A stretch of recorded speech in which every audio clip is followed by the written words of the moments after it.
Parte 1. En la penumbra de la historia, entre susurros que aún recorren los muros de viejos monasterios y pasillos de palacios olvidados, se escucha el nombre de una mujer que nació destinada a la grandeza, pero que terminó siendo devorada por las sombras de la ambición y el miedo. Juana de Castilla. Sus padres, los poderosos reyes católicos, habían soñado con una hija que se convirtiera en instrumento de gloria, un puente hacia alianzas eternas y dominios incontestables.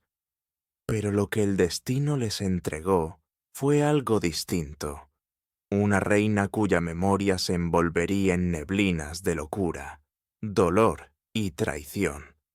Se la llamó Juana la Loca, como si la locura pudiera encerrar en una sola palabra todo el peso de su tragedia. Pero detrás de ese apodo, repetido con desprecio o con compasión, se oculta la verdad de una existencia desgarrada por los que más cerca tenía: su esposo, su padre, su propio hijo. La vida de Juana no fue sólo la de una mujer víctima de sus pasiones, sino la de un símbolo, un recordatorio de lo que ocurre cuando el poder se convierte en un verdugo silencioso. Imagina la escena: el aire de Castilla a finales del siglo XV, cargado de olor a incienso y a hierro. Las campanas de las iglesias repicaban con estrépito, anunciando conquistas y bodas reales, mientras la gente común apenas levantaba la vista, perdida entre miserias y esperanzas. En medio de ese escenario, Juana aparecía como un resplandor.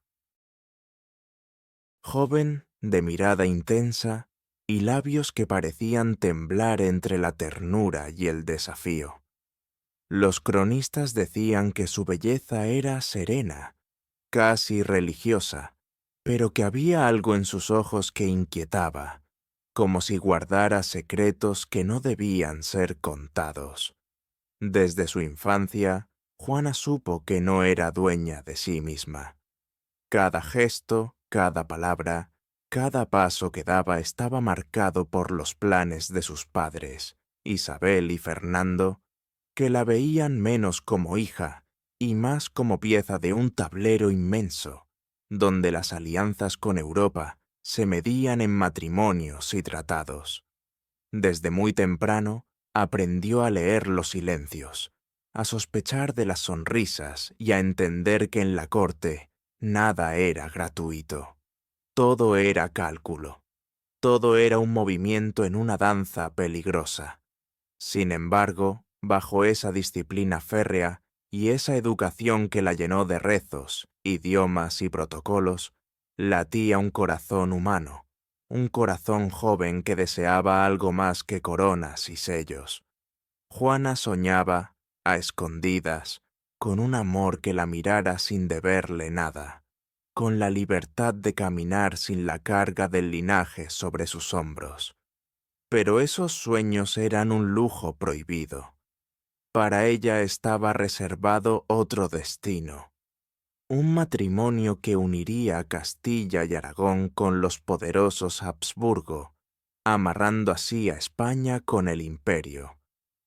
Y mientras los heraldos anunciaban esa unión como una victoria diplomática, Juana permanecía en silencio, como una prenda preciosa que se entrega sin preguntar si la desea quien la recibe. Nadie le consultó si quería partir, si anhelaba ser la esposa de un príncipe extranjero. Nadie escuchó sus dudas ni sus temores. Todo estaba decidido, todo estaba sellado.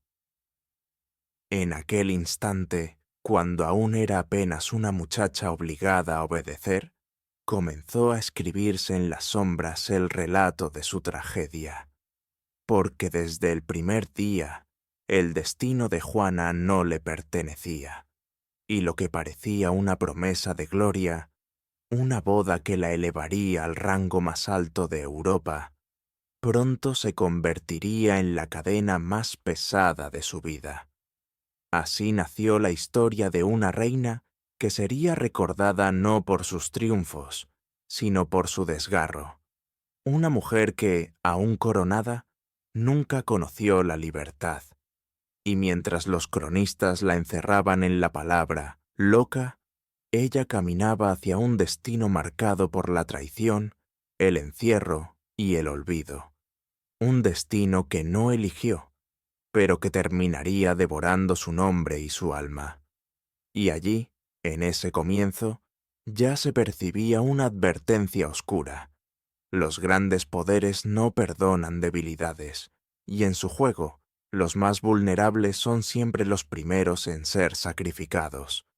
Juana, sin saberlo, ya estaba marcada. Parte 2. El día en que se anunció su destino, Juana no estaba preparada. Era apenas una joven de rostro delicado, de mirada penetrante, que se había criado bajo la sombra imponente de su madre Isabel y la astucia implacable de su padre Fernando. Había aprendido a obedecer, a recitar oraciones en latín, a tocar el laúd y a bordar con paciencia, como si todo eso bastara para disfrazar la verdad. Su vida no era suya. En los palacios de Castilla se hablaba de ella como si fuese un regalo que se podía envolver y entregar para sellar una alianza. Y ese regalo iba a ser enviado muy lejos, hacia un destino brillante en apariencia, pero cargado de tinieblas. El matrimonio con Felipe de Habsburgo, conocido como el Hermoso, se presentó al mundo como una unión gloriosa. Los embajadores lo anunciaban con júbilo. Dos casas poderosas, los reyes católicos y los Habsburgo, unirían sus sangres para asegurar el dominio de Europa. Para la gente común eran palabras lejanas, promesas que nunca tocarían sus vidas. Pero para Juana, aquellas palabras eran cadenas invisibles que se cerraban alrededor de su cuello. Nadie preguntó si deseaba aquel enlace. Nadie se interesó por su corazón, ni por sus temores de partir hacia un país extraño, donde los muros hablarían en lenguas que aún no dominaba. A ella se le explicó, con la frialdad de un decreto, que su deber era obedecer, que debía embarcarse y convertirse en esposa de un príncipe que jamás había visto. Era un mandato disfrazado de destino divino, un sacrificio adornado con música y cortejos. El viaje hacia Flandes fue largo, y en cada puerto Juana sentía que dejaba atrás algo de sí misma. La tierra de su infancia, el aire áspero de Castilla, la mirada severa de su madre, incluso los rincones donde alguna vez había podido soñar en secreto con una vida distinta. Cada ola que golpeaba la embarcación parecía recordarle que ya no había regreso, que la joven Juana de Castilla moría poco a poco, para renacer como una reina prisionera de un pacto político. Cuando por fin se encontró con Felipe, la historia cambió de ritmo. Nadie pudo prever el torbellino que se desataría. Los cronistas cuentan que el príncipe, de cabello dorado y facciones delicadas, causaba un impacto inmediato. Su belleza era tan deslumbrante que muchos lo consideraban casi sobrenatural. Y Juana, que había crecido entre deberes y rezos, lo vio como un fulgor irresistible. Fue un flechazo, un incendio que la devoró de inmediato, sin medida ni prudencia. Lo que comenzó como un ardor apasionado, pronto se transformó en un vínculo peligroso.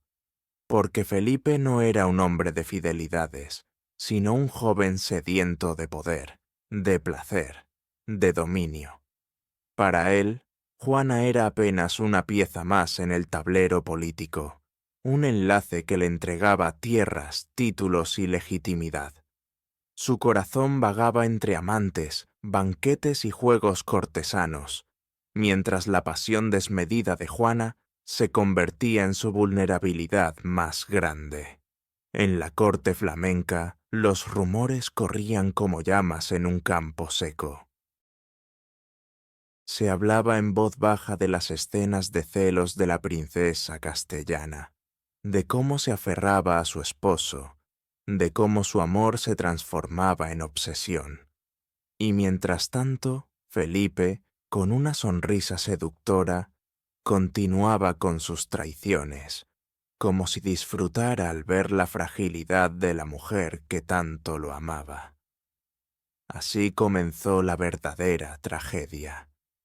Juana, arrancada de su tierra, entregada como moneda de cambio, encontraba en su esposo una devoción que ardía como fuego, pero también un abismo que se abría bajo sus pies, porque aquel matrimonio, celebrado como triunfo político, se convirtió en la herida que jamás cerraría, y los muros de palacio, cubiertos de tapices y de música, escondían ya las primeras grietas de una historia que se hundiría en la locura, la traición y el encierro.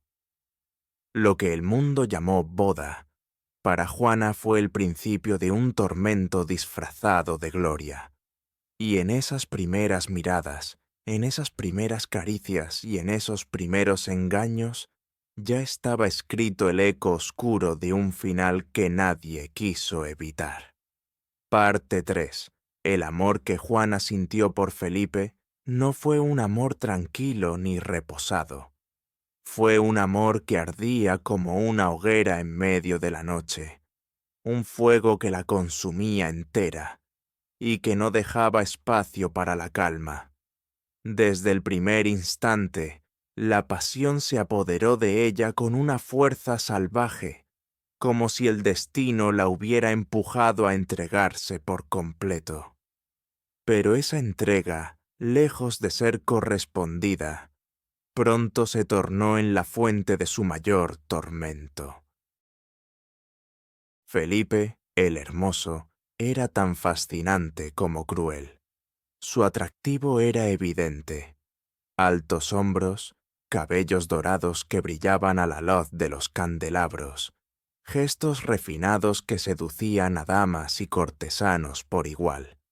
Y esa belleza, que debía ser un regalo, se convirtió en el veneno que corroía a Juana, porque ella no podía apartar de su mente la idea de que ese hombre, que era suyo por derecho, ofrecía su sonrisa a otras, entregaba sus caricias a otras, compartía su lecho con quienes no llevaban corona ni legitimidad. Los rumores comenzaron pronto. En los pasillos de palacio, entre sirvientes y nobles, se hablaba de las amantes de Felipe. Juana escuchaba los susurros, sentía las miradas cómplices, y en su interior crecía una tormenta de celos que no podía controlar. Cada ausencia de su esposo, cada palabra evasiva, cada perfume extraño en sus ropas, era una daga que se hundía en su corazón. Y cuando lo enfrentaba, cuando la herida ardía demasiado como para callar, Felipe respondía con desprecio, con burlas que la hacían parecer ridícula frente a los demás. La corte, siempre ávida de escándalos, empezó a reírse de ella. La princesa castellana, decían, estaba demasiado enamorada, demasiado vulnerable, demasiado débil. Algunos la llamaban en secreto la loca, mucho antes de que ese título se hiciera oficial, no porque hubiese perdido la razón, sino porque amaba con una intensidad que los demás no comprendían. El amor que debía ennoblecerla se transformaba en su condena pública. pero lo que nadie veía era que detrás de sus estallidos de celos se escondía un dolor insoportable, una herida abierta que sangraba sin cesar. Juana no deseaba otra cosa que la fidelidad de un hombre al que lo había entregado todo, su juventud, su vida, su trono. Y sin embargo, ese hombre parecía disfrutar con su sufrimiento, alimentando su inseguridad, usando sus emociones como armas contra ella. Cada traición no era solo un engaño íntimo, sino una humillación política, un recordatorio de que la princesa castellana estaba sola, sin defensores, en una corte extranjera que celebraba su caída. Las noches eran las más crueles. Juana esperaba en silencio, mirando las puertas que nunca se abrían, escuchando el eco de los pasos de su esposo dirigiéndose a otras alcobas. El silencio se convertía en un cuchillo invisible, y en ese silencio ella empezaba a perderse. Su mente oscilaba entre la esperanza y la desesperación, entre el amor ciego y el odio reprimido. Y cada amanecer la encontraba más exhausta, más atrapada, más debilitada. Algunos decían que sus arranques eran prueba de locura, que su incapacidad de controlar el dolor la volvía inestable. Pero lo que realmente ocurría era algo más oscuro. Juana estaba siendo destruida lentamente, no por un trastorno repentino, sino por el juego cruel de un esposo que la veía como herramienta, por una corte que la usaba de entretenimiento, por una familia lejana que no la defendía. La locura no era el origen, era la consecuencia. Y así, en medio de bailes, festines y celebraciones, mientras los tapices ocultaban intrigas y los cálices se alzaban en brindis de victoria, Juana se hundía más en las sombras de un amor que se transformaba en prisión. Lo que para los demás era espectáculo, para ella era un grito silencioso que nadie quiso escuchar, porque en aquel palacio, adornado con música y lujo, se estaba gestando el comienzo de su derrumbe. Y cada caricia traicionera de Felipe, cada sonrisa dirigida a otra, era un recordatorio brutal. El amor que la consumía era el mismo que iba a destruirla. Parte 4. Las sombras no provenían únicamente del corazón traicionero de Felipe. Había un veneno más sutil que comenzaba a extenderse alrededor de Juana, uno que no nacía del amor, sino del cálculo político. Porque mientras ella se consumía en el fuego de sus pasiones, en Castilla y Aragón, su nombre ya era discutido con cautela, como si fuese una pieza de un ajedrez peligroso. Sus padres, Isabel y Fernando, observaban con creciente inquietud la situación de su hija en tierras flamencas, y lo que debería haber sido una alianza fortalecedora empezaba a parecerles un riesgo. Isabel la Católica, reina implacable, había sabido gobernar con mano firme. Miraba el comportamiento de su hija desde la distancia y sentía que la imagen de Juana se resquebrajaba. En las cartas que recibía de embajadores y cortesanos, encontraba palabras envenenadas. Hablaban de sus celos, de su temperamento, de sus lágrimas expuestas ante todos. Y poco a poco, la preocupación de una madre se transformaba en el juicio de una soberana. Para Isabel, la fragilidad de Juana era un problema político que podía poner en peligro la estabilidad de Castilla. Fernando, por su parte, siempre astuto y calculador, veía en la inestabilidad emocional de su hija una oportunidad disfrazada. Sabía que mientras Juana fuese considerada débil o inestable, él tendría más control sobre las decisiones de la corona. El amor paternal, si alguna vez lo hubo, se escondía detrás de una máscara de conveniencia. Para Fernando, la locura era un arma, un argumento perfecto para gobernar en nombre de su hija cuando llegara el momento. La corte castellana comenzó entonces a tejer un relato que pronto se expandió como fuego en la maleza. Juana estaba perdiendo la razón. Cada arranque de celos, cada gesto desesperado, era interpretado no como la reacción natural de una mujer humillada, sino como prueba de un desequilibrio profundo. Nadie hablaba del desprecio de Felipe, ni de sus amantes, ni de la humillación pública a la que sometía a su esposa. Eso no convenía. Era más fácil señalarla a ella, más cómodo presentarla como el problema. En los pasillos del poder se empezó a murmurar. ¿Era Juana realmente apta para reinar? Las respuestas eran ambiguas, pero cada voz dudosa era un ladrillo más en el muro que poco a poco se levantaba contra ella. Y aunque Juana aún no lo sabía, ese muro se convertiría en la prisión que la encerraría para siempre. El aire en torno a ella se volvió espeso, cargado de sospechas y cuchicheos. Cada mirada, cada gesto en la corte flamenca o castellana parecía esconder un juicio secreto. Su imagen, cuidadosamente moldeada para representar la unión gloriosa de dos mundos, se transformaba en un retrato de vulnerabilidad. Y mientras tanto, Felipe aprovechaba aquella debilidad para reforzar su propia autoridad.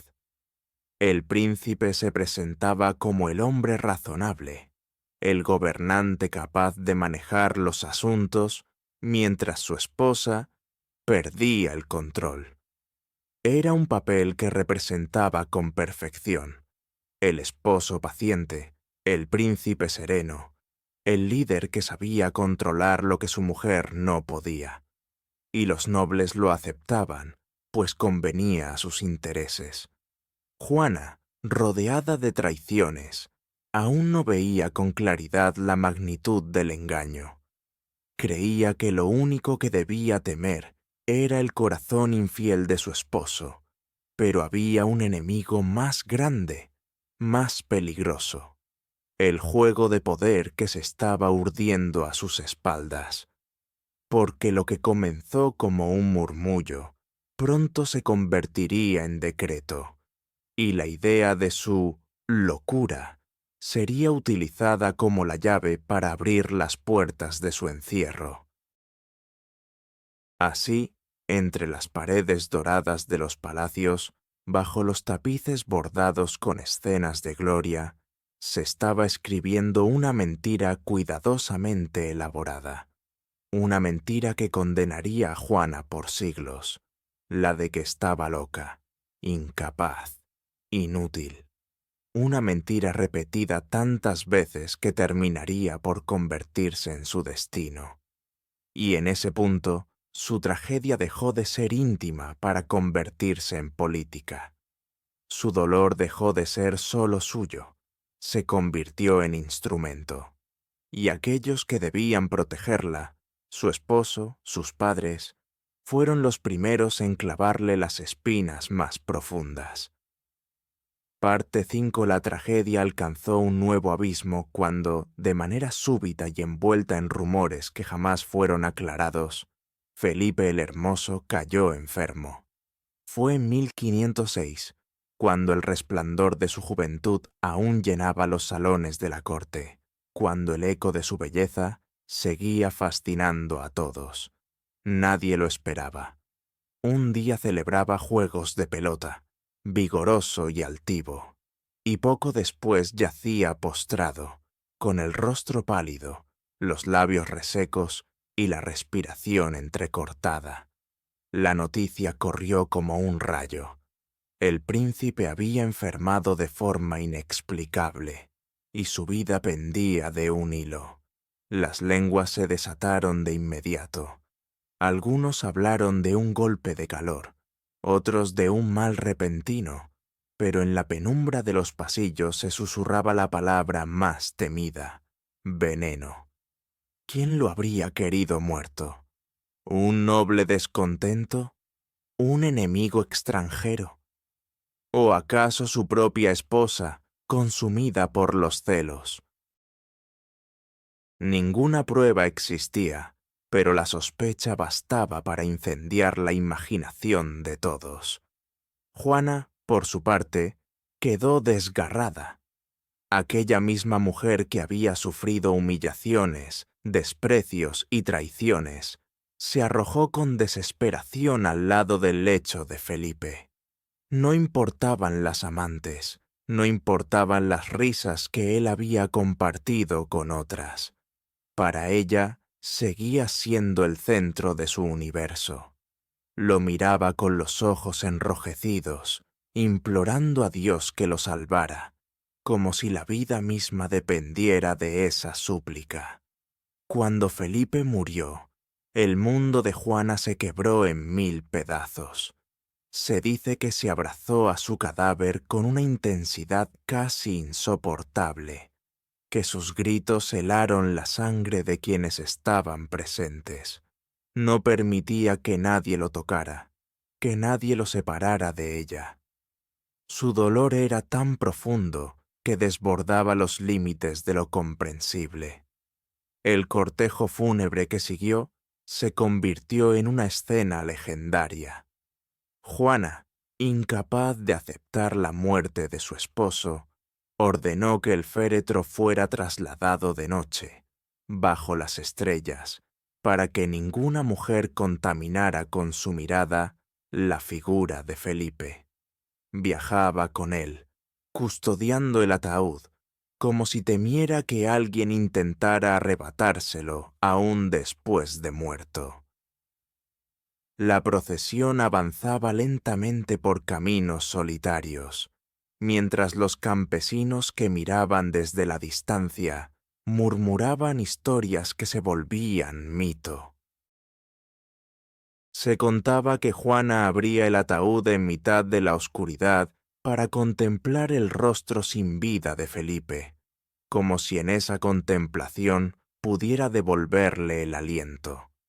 Otros decían que hablaba con él en susurros, como si todavía pudiera escucharla. Nadie sabía con certeza qué ocurría en aquellas noches, pero el silencio cargado de superstición alimentaba la idea de que la reina había perdido la razón por completo.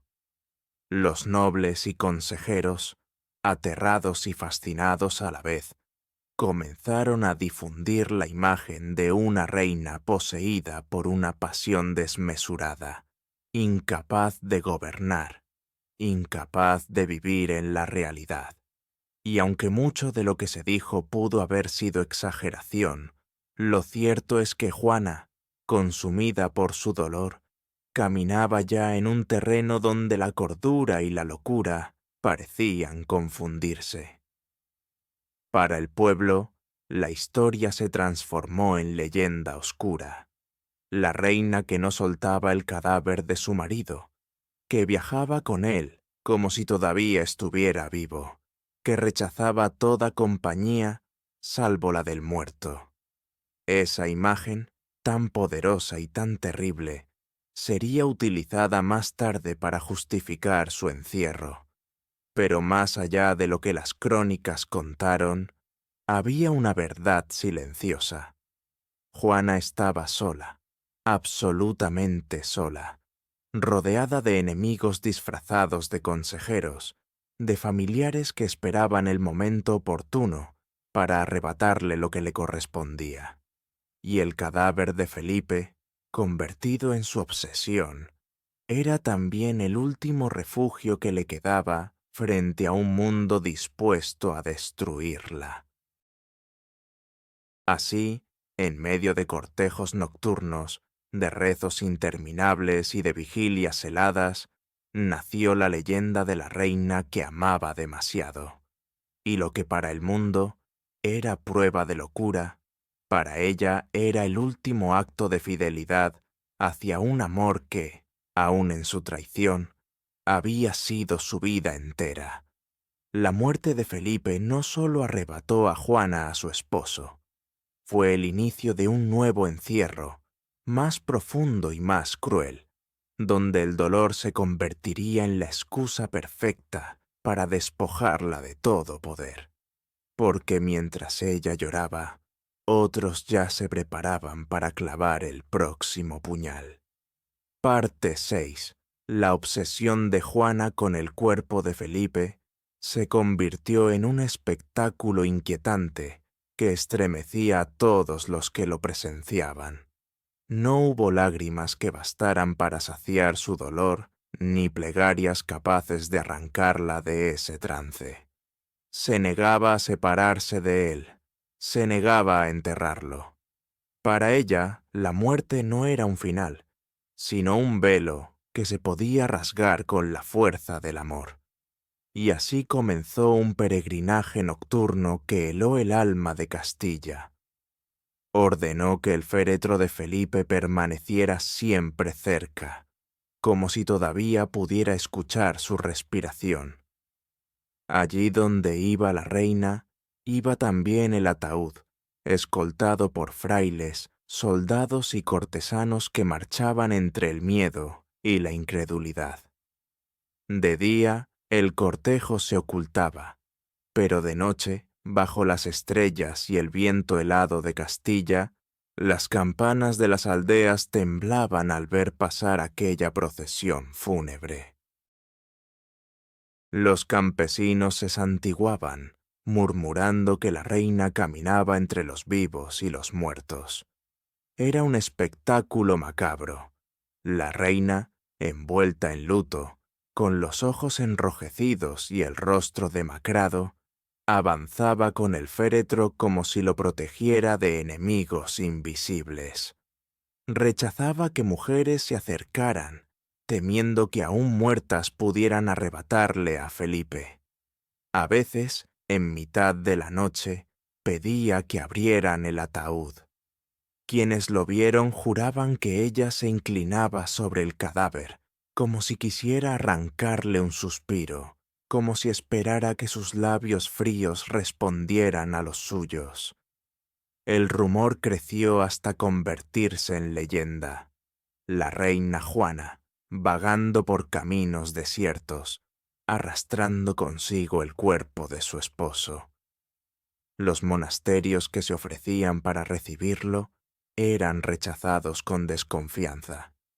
Ningún convento era digno de custodiarlo. Ninguna iglesia parecía lo bastante pura. Para Juana, solo el movimiento perpetuo parecía mantenerlo cerca, como si detenerse fuera a aceptar la pérdida definitiva. La corte comenzó a temblar. Los nobles murmuraban que aquella conducta era insostenible, que el reino se sumía en el caos mientras su reina vagaba con un cadáver. Y entre las sombras, la conspiración se fortalecía. Porque aquel dolor, aunque humano, fue utilizado como un argumento devastador. ¿Cómo podía gobernar una mujer que prefería hablar con los muertos antes que atender a los vivos? Los criados que la acompañaban empezaron a sentir que el viaje no era solo físico, sino también espiritual. El silencio de las noches, interrumpido apenas por los cascos de los caballos y los sollozos apagados de Juana, se volvía un ritual fúnebre interminable. Algunos aseguraban que escuchaban su voz conversando con Felipe. Otros decían que sus ojos parecían perderse en un mundo que ya no era este. La imagen de Juana, la reina errante con un ataúd, se convirtió en un símbolo aterrador que atravesó fronteras.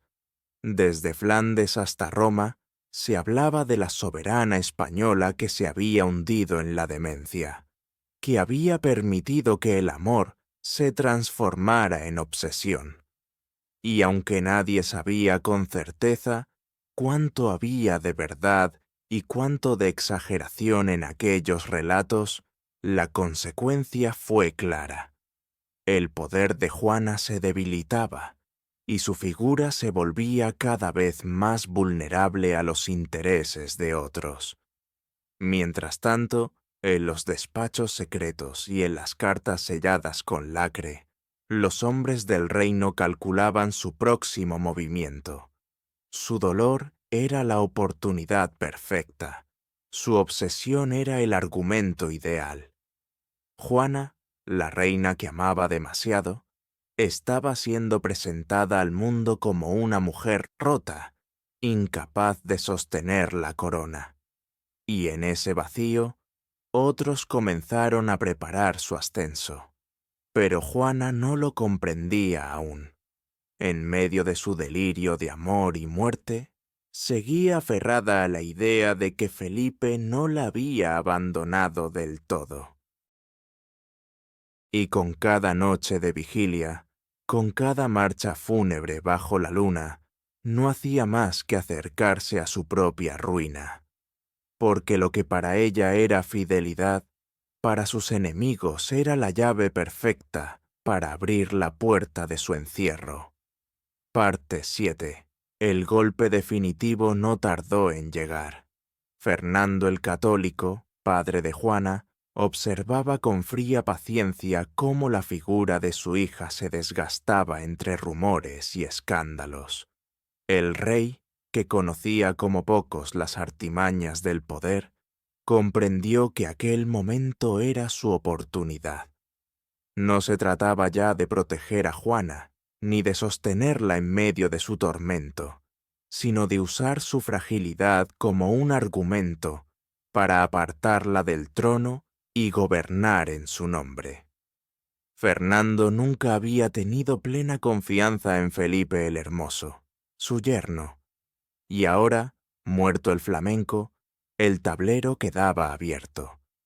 Castilla era un reino vasto, poderoso, y dejarlo en manos de una hija consumida por el dolor y la obsesión equivalía, según él proclamaba, a entregarlo al caos. En los consejos secretos, ante los nobles inquietos, el rey comenzó a repetir una frase que pronto se transformó en sentencia. Mi hija no está en condiciones de gobernar. Esa sentencia, pronunciada con voz grave y revestida de autoridad, cayó como una losa sobre Juana. Todo lo que hacía, sus viajes nocturnos con el cadáver de Felipe, sus arranques de dolor, sus negativas a obedecer protocolos, era presentado como prueba irrefutable de su incapacidad. Lo que para ella era fidelidad, para él era locura. Lo que para ella era duelo, para él era desvarío. El padre, que debía haber sido sostén, se convirtió en carcelero. Con astucia y sin prisa, Fernando fue cercando a su hija con consejeros, guardianes y decretos que reducían su autoridad hasta dejarla apenas como un nombre vacío. Juana, reina por derecho, comenzó a ser tratada como una figura incómoda, una marioneta rota que podía ser movida a conveniencia del verdadero poder. El momento más cruel llegó cuando Fernando decidió confinarla. Fue un encierro disfrazado de protección, pero en realidad era un golpe calculado. Bajo la excusa de preservar la seguridad de su hija y del reino, ordenó que Juana fuera apartada del mundo, alejada de las decisiones políticas, reducida a una sombra tras los muros de Tordesillas. Y mientras tanto, él asumía el mando, como regente, como padre preocupado que salvaba a Castilla de la inestabilidad. Para los cronistas oficiales, La maniobra se narraba como un acto de prudencia. Para el pueblo, era una historia envuelta en misterio y temor. La reina viuda, prisionera de sus pasiones, entregada al cuidado de su padre. Pero en realidad era un acto de traición, porque Fernando, al encerrar a Juana, no solo arrebataba a su hija la libertad, sino también la dignidad. La reina, que había nacido para ser el símbolo de la unión de dos mundos, se convertía ahora en un estorbo. Su voz fue silenciada, sus gestos interpretados siempre en contra, sus palabras desechadas como desvaríos. Nadie la defendía. Nadie recordaba que aquella mujer llevaba en su sangre la legitimidad de Castilla y Aragón. Todos miraban hacia el hombre fuerte, hacia Fernando, que gobernaba en nombre de la cordura. Las noches de Juana comenzaron a cambiar. Ya no eran las noches de vigilia junto al cadáver de Felipe, sino las noches del encierro, con rejas que resonaban en su memoria como campanas fúnebres. Sus lamentos se perdían en corredores húmedos, y los guardias que la escuchaban preferían decir que eran alaridos de una mujer loca, en lugar de reconocerlos como gritos de injusticia. Y así, la traición más dolorosa se consumó. No fue un enemigo extranjero ni un noble rebelde quien le arrebató el poder, sino su propio padre. Fernando, el católico, el gran estratega, el monarca que la historia celebraría, dejó a su hija atrapada en un destino de sombras. Y en ese acto, la palabra locura dejó de ser un rumor para transformarse en decreto. Juana ya no era la reina de Castilla, era la prisionera del juego de poder más cruel, el de su propia sangre. Parte 8. El encierro en Tordesillas comenzó como una medida temporal, o al menos así lo proclamaron los consejeros de Fernando. Pero con el paso de los días, de los meses y de los años, aquel encierro se convirtió en condena perpetua. Juana, la reina legítima de Castilla, fue trasladada al monasterio de Santa Clara, en la villa de Tordesillas, un lugar que no era palacio ni convento, sino cárcel disfrazada de refugio. Las murallas del edificio, frías y austeras, se cerraron sobre ella como un ataúd anticipado. Afuera, Castilla seguía su curso, con sus ferias, sus guerras, sus intrigas políticas. Adentro, Juana se consumía en la monotonía de una vida reducida a pasillos húmedos, a vigilias interminables y a miradas de sirvientes que no la servían, sino que la espiaban. Cada gesto suyo era observado, cada palabra registrada, cada silencio interpretado como signo de locura. No estaba sola, y sin embargo, lo estaba más que nunca. Los criados que la rodeaban tenían órdenes estrictas. No eran compañía, eran guardianes. Sus damas de honor se convirtieron en carceleras disfrazadas.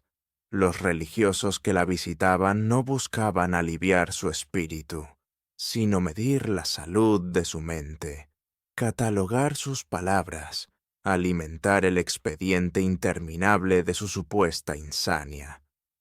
Juana no ignoraba la traición, aunque su mente comenzara a confundirse entre recuerdos y delirios.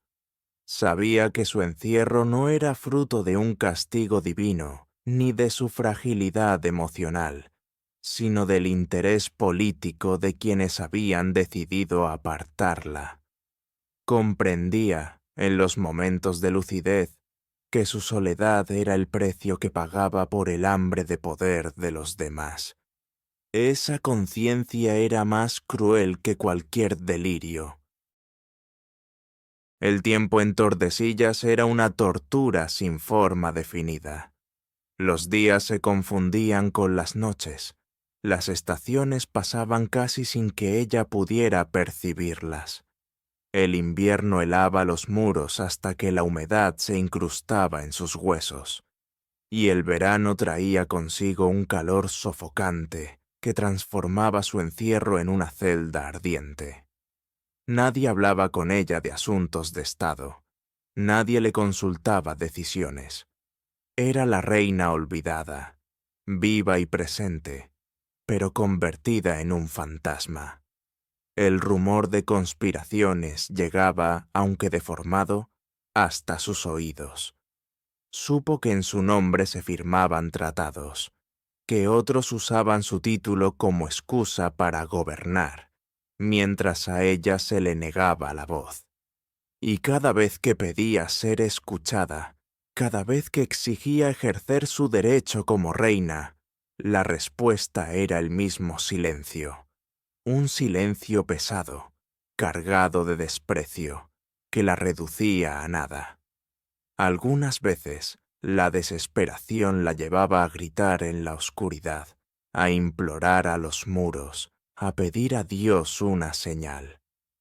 Los criados repetían esas escenas como prueba de su demencia, pero nadie se atrevía a reconocer que cualquier ser humano, abandonado, humillado y traicionado, acabaría rompiéndose de igual manera. El monasterio se convirtió en su mundo entero. Sus paseos estaban limitados a claustros sombríos donde apenas penetraba la luz del sol. Los ventanales enrejados le recordaban que la libertad era ya un recuerdo. A veces miraba el horizonte, intentando distinguir los campos castellanos que había conocido de niña, pero solo encontraba brumas y distancias. Y en esos momentos, lo poco que quedaba de esperanza se diluía como el humo de una vela que se apaga lentamente. Juana ya no era reina, ni madre, ni esposa. Era prisionera de un juego de poder, reducida a una existencia en la que el tiempo se había detenido. Y aunque su corazón seguía latiendo, cada día se parecía más a una muerte en vida. El encierro en Tordesillas no era solo un castigo político, era una condena espiritual, diseñada para borrar su voluntad, para convertirla en un espectro dócil que nadie recordara. Pero en lo más profundo de su ser, entre el dolor y la resignación, aún latía una chispa de dignidad, un eco de lo que alguna vez fue. Y esa chispa, aunque débil, incomodaba a quienes deseaban verla reducida al silencio absoluto. Parte 9. El paso de los años no trajo consuelo a Juana.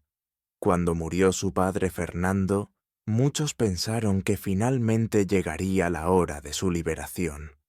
Pero esa esperanza fue apenas un espejismo, un destello fugaz que pronto se apagó bajo el peso de una nueva traición. Porque quien debía haberla reivindicado, quien debía haberla protegido, fue quien se encargó de hundirla aún más en el olvido. Su propio hijo, Carlos. Carlos había nacido de sus entrañas, fruto de aquella unión con Felipe el Hermoso. Lo había llevado en su vientre, lo había entregado a la vida, en medio de dolores y vigilias.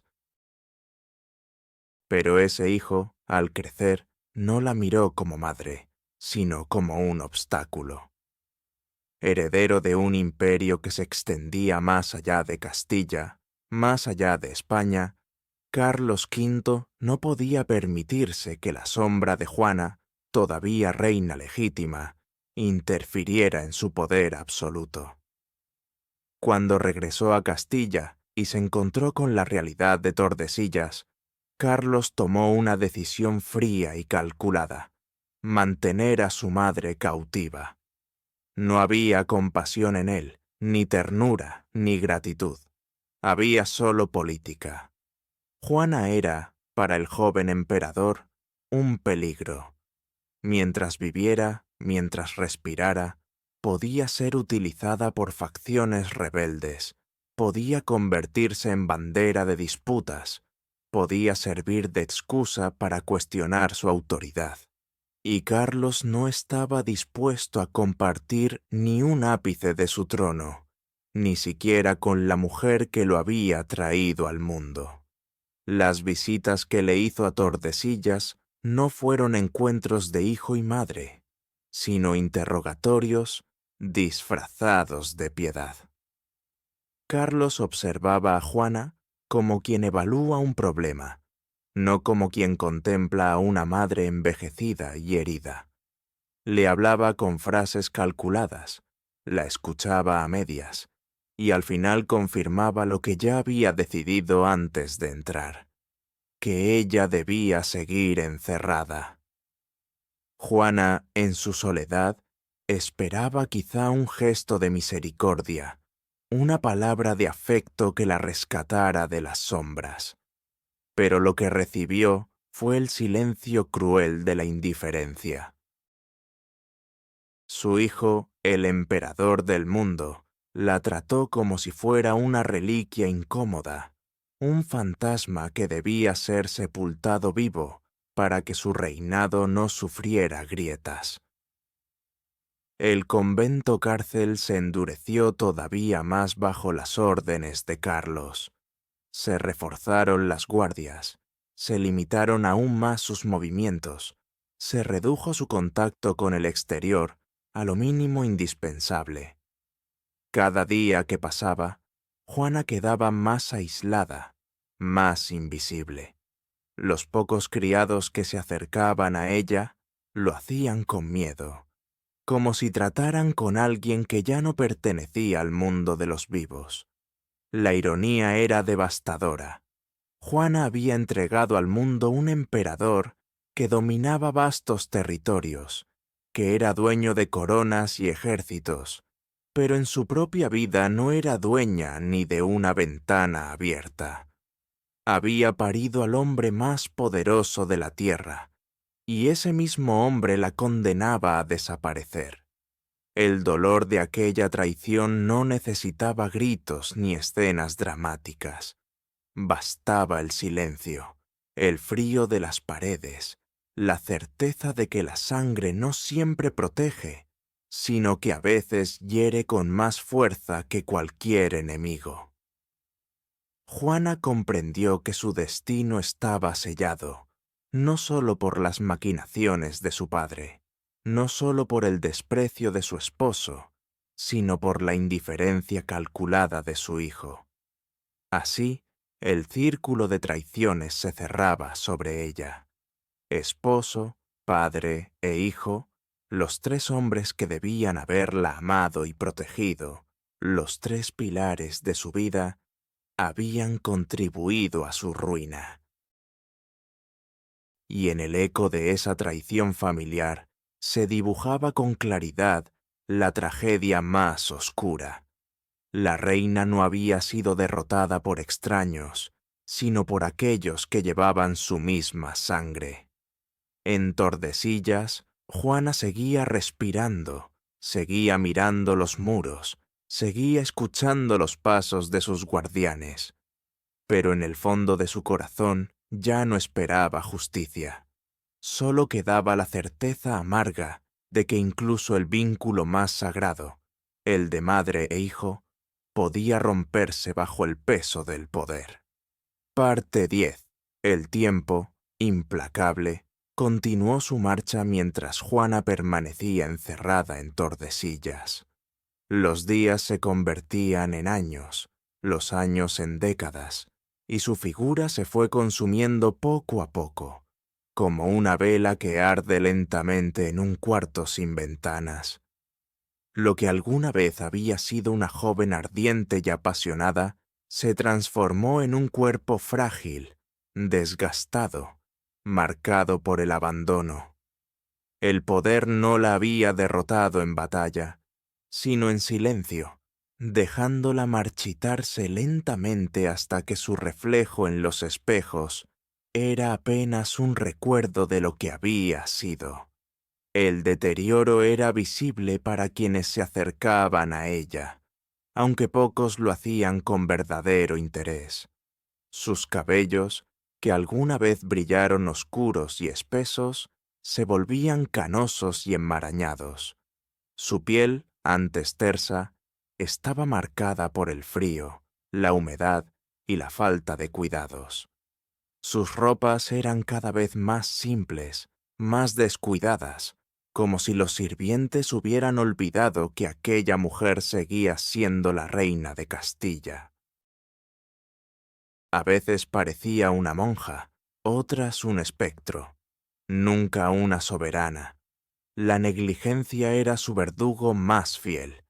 Se le negaban paseos prolongados, se le racionaban los alimentos, se le restringía la luz y el calor.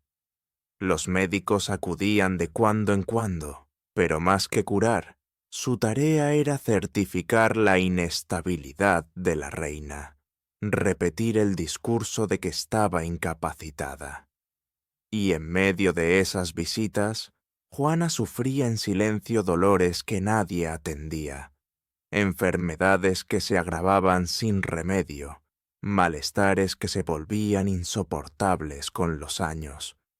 Los criados, cansados de vigilar a una prisionera que ya no ofrecía resistencia, caían en abusos silenciosos. A veces la dejaban sola durante largas horas, encerrada en su cámara oscura. Otras respondían con dureza a sus súplicas o se burlaban de sus palabras, registrándolas como desvaríos para entretenerse a su costa. Juana ya no era tratada como una reina ni como una mujer, sino como un estorbo que se toleraba únicamente porque su muerte aún no había llegado. Pero lo más cruel no eran las privaciones físicas, sino la condena psicológica. Vivía en un perpetuo aislamiento, privada de conversación sincera, rodeada de rostros indiferentes o vigilantes. Sus recuerdos se confundían con delirios, sus pensamientos se enredaban en el dolor de lo perdido. A veces revivía la imagen de Felipe, todavía joven, todavía hermoso, como si el tiempo no hubiera transcurrido. Otras veces pensaba en su madre, Isabel, y se preguntaba si alguna vez habría sentido compasión real por ella. En sus noches más oscuras se atormentaba pensando en su hijo Carlos, el emperador que había preferido olvidarla. En medio de esa soledad interminable, Juana se convirtió en una figura espectral. Había días en que se negaba a comer, días en que permanecía inmóvil, días en que se aferraba a las oraciones con la esperanza de encontrar en Dios la justicia que los hombres le habían negado. Pero incluso en su fe había dudas, porque se preguntaba si acaso su desgracia era castigo divino o simplemente la consecuencia de la crueldad humana. El reino seguía su curso sin ella. Carlos acumulaba coronas, guerras y victorias, y su madre, que le había dado la sangre real, era apenas un murmullo escondido tras muros húmedos. Nadie se acordaba de Juana en las celebraciones, nadie pronunciaba su nombre en los discursos de gloria. Era una ausencia cuidadosamente mantenida, una sombra que no debía enturbiar la brillante imagen del imperio. Y sin embargo, en Tordesillas, esa sombra seguía respirando. Cada día de vida era una afrenta a quienes deseaban que desapareciera del todo. Cada mirada apagada de Juana era un recordatorio incómodo de la traición sobre la que se sostenía la corona. Porque aunque la hubieran reducido a la nada, seguía siendo la reina legítima de Castilla, y su sola existencia era un testimonio de injusticia. Así, El deterioro final se extendió como una tortura lenta, no con dagas ni venenos, sino con silencios, con indiferencia, con el olvido deliberado. Juana no murió de locura, sino de abandono, y ese abandono, que se repetía día tras día, era más cruel que cualquier golpe de espada, porque no la destruyeron de una vez, sino que la dejaron apagarse lentamente, como una llama condenada a extinguirse en la oscuridad. Parte 11. La muerte llegó a Juana sin ceremonia, sin el estruendo que corresponde a una reina, sin el reconocimiento que merecía una mujer que había llevado en sus venas la sangre de los reyes católicos y que había dado a luz al emperador más poderoso de su tiempo.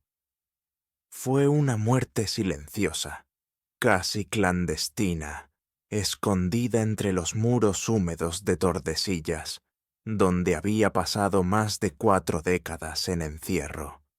Su cuerpo, ya debilitado por años de negligencias, resistió más de lo que cualquiera hubiera imaginado.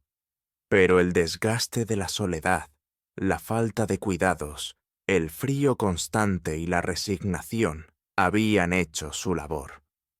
Juana, que alguna vez había sido joven y apasionada, se apagó lentamente, como una sombra que desaparece en la penumbra.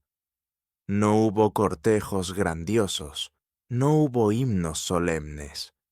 Apenas unos cuantos criados y religiosos presenciaron su último aliento. Se dice que en los últimos días apenas podía moverse, que su cuerpo era tan frágil que los huesos parecían quebrarse al menor contacto.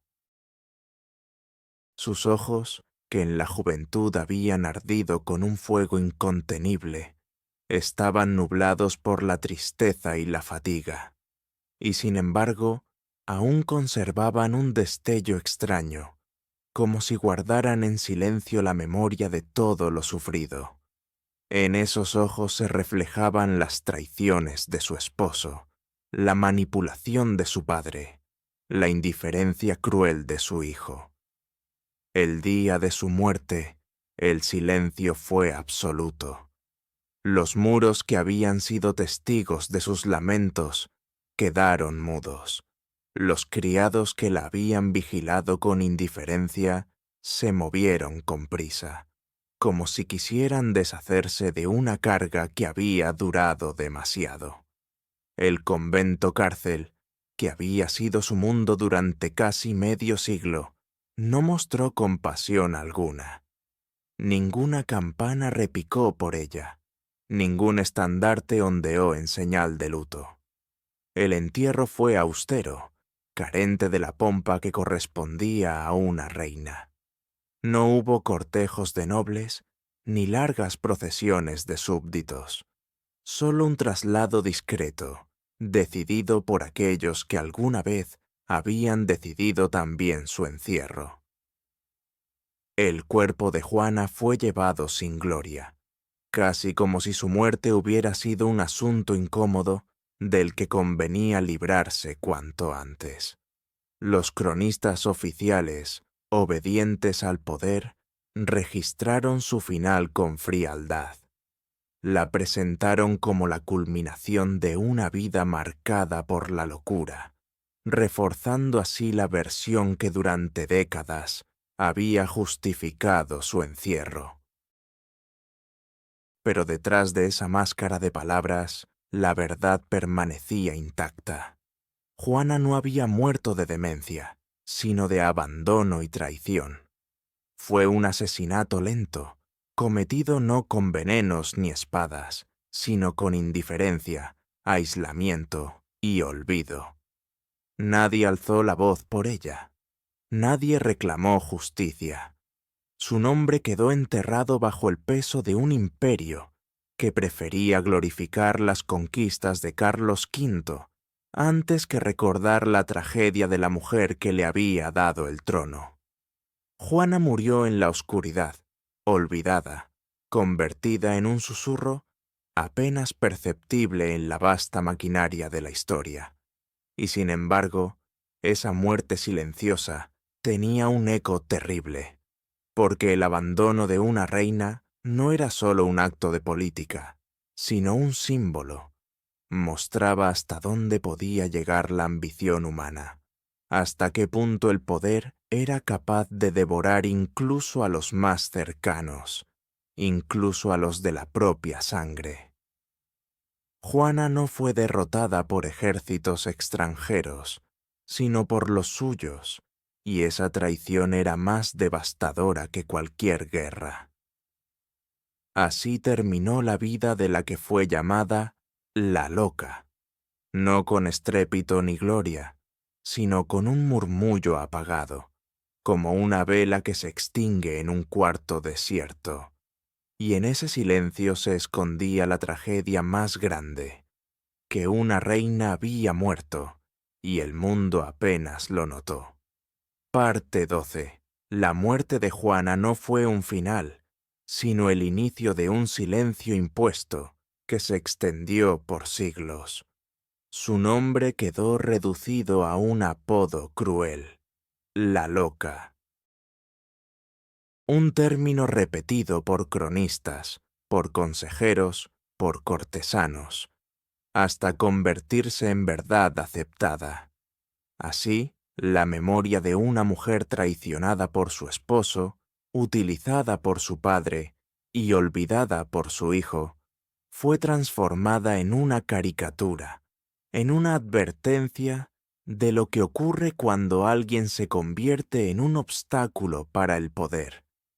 Pero en las sombras de la historia, bajo esa palabra que pretendía borrarla, permanece la verdad incómoda. Juana no estaba loca en el sentido en que quisieron presentarla. Era una mujer que amó demasiado a un hombre que la despreciaba. Una reina cuyo dolor fue manipulado por su padre. Una madre traicionada por el hijo que prefirió un imperio a la piedad. Su locura fue construida, alimentada, repetida, no para describir su mente, sino para justificar el crimen político de su encierro. El convento de Tordesillas se convirtió en su tumba en vida, y allí su figura se deshizo lentamente, hasta que solo quedó la leyenda. Una leyenda que los poderosos utilizaron como arma, y que la posteridad repitió como si fuera un hecho. Y, sin embargo, bajo esa máscara de desvarío, se esconde una lección que trasciende los siglos. El poder, cuando se convierte en un fin absoluto, devora primero a los más vulnerables, incluso a los de su propia sangre. La historia de Juana no es solo la de una reina que murió olvidada. Es un espejo oscuro en el que aún podemos mirarnos. ¿Cuántas veces se sigue silenciando a quienes incomodan, llamándolos inestables, locos, exagerados? ¿Cuántas veces se justifican injusticias con palabras que reducen a una persona a un estigma, borrando su verdad? Juana fue víctima de un sistema que no toleraba debilidades y que encontraba en el desprestigio una forma de dominio. Su muerte en la oscuridad, sin honores ni memoria, es más que una tragedia personal. Es un recordatorio de lo que ocurre cuando el poder se vuelve indiferente, cuando la ambición no conoce límites. Los muros que la encerraron son los mismos que hoy se levantan en silencio contra tantos que no encajan, contra quienes se convierten en una amenaza para los intereses de otros. El eco de su historia resuena todavía. No es el eco de una reina enloquecida, sino el de una mujer usada, despojada, borrada de su propio destino. Una mujer que encarna la advertencia de que la traición puede venir de los más cercanos, que el olvido puede ser más cruel que la muerte, que el poder es capaz de sacrificar incluso a los suyos. Y así, Juana de Castilla, llamada la Loca, se convierte en una voz que nos persigue desde la penumbra. Un murmullo que atraviesa los siglos para recordarnos que la historia no siempre cuenta la verdad, que las palabras pueden ser cadenas y que el silencio puede ser el arma más devastadora. Porque la reina olvidada no murió solo en Tordesillas, muere cada vez que el poder decide sacrificar la verdad para sostenerse en pie.